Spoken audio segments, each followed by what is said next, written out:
முருகன் பக்தர்கள் அனைவருக்கும் அன்பு வணக்கங்கள். என் அன்பு குழந்தையே, உன்னிடம் ஒரு சந்தோஷமான செய்தியை கூறவே உன் அப்பா நான் இங்கு வந்திருக்கின்றேன் தங்கமே.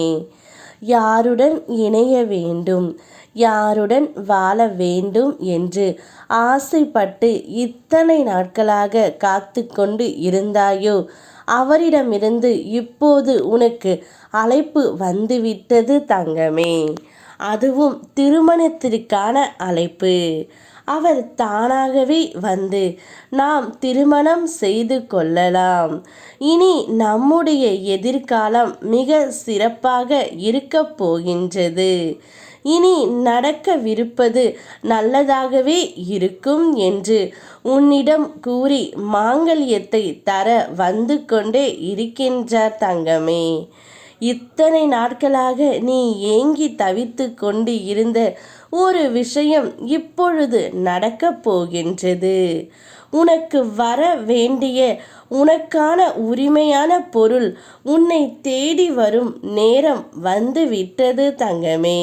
நீ மிகுந்த மகிழ்ச்சியில் ஆனந்த கண்ணீருடன் எனக்கு நன்றியும் கூறப்போகின்றாய். இன்று உன் இல்லத்திற்கே உன் அப்பா நான் வருவேன் தங்கமே. என்னை உள்ளே அழைப்பாயா? உனக்கான மங்கள வாக்கு ஒன்று கூற வந்துவிட்டேன். மனதார ஒரு நொடி அலை தங்கமே.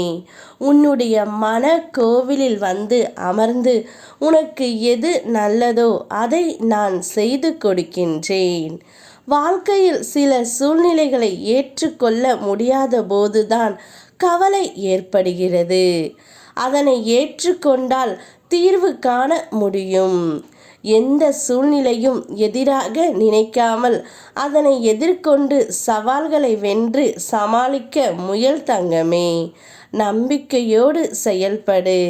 என்னுடைய துணை எப்பொழுதும் உன்னோடு இருக்கும்.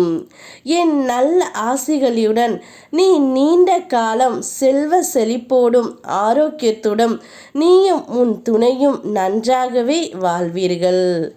அன்பாக இருந்தாலும் சரி, பொருளாக இருந்தாலும் சரி, கிடைக்காது என தெரிந்தும் எதிர்பார்க்காதே. ஆனால் நல்ல குணம் படைத்த உன்னை புரிந்து கொண்டு தான் உன்னுடைய துணை இப்பொழுது உன்னை தேடி வந்து திருமணத்திற்கு அழைப்பு விடுக்கின்றார். பொக்கிஷம் போன்ற உன் மதிப்பை அவர்களுக்கு நான் புரிய வைத்து விட்டேன் தங்கமே. யாருக்கும் தெரியாமல் நீ சிந்தும் கண்ணீரை நான் அறிவேன். உன் துன்பமெல்லாம் நான் அறிவேன் தங்கமே. உன் உள்ளம் எனக்கு தெரியும். என்னையன்றி உன்னை யார் அறிவார் இவ்வுலகில்? உன்னை தேற்றிட என் வார்த்தையின்றி வேறு எதனால் முடியும்? நானும் என் வேலும் இருக்க உனக்கு எந்த பயமும் வேண்டாம். ஒரு நாளும் ஒருவரின் கடந்த கால தவறுகளையும் நிகழ்வுகளையும் சுட்டி காட்டி காயப்படுத்த நினைக்காதே. உனக்கு தெரியாது, அவர்கள் பல வழிகளில் இருந்து மீண்டு வர எவ்வளவோ போராடி இருப்பார்கள். அதனால் யாரையும் கஷ்டப்படுத்தாதே தங்கமே. சந்தோஷத்தை வரவேற்க சந்தோஷமாக காத்து கொண்டு இரு.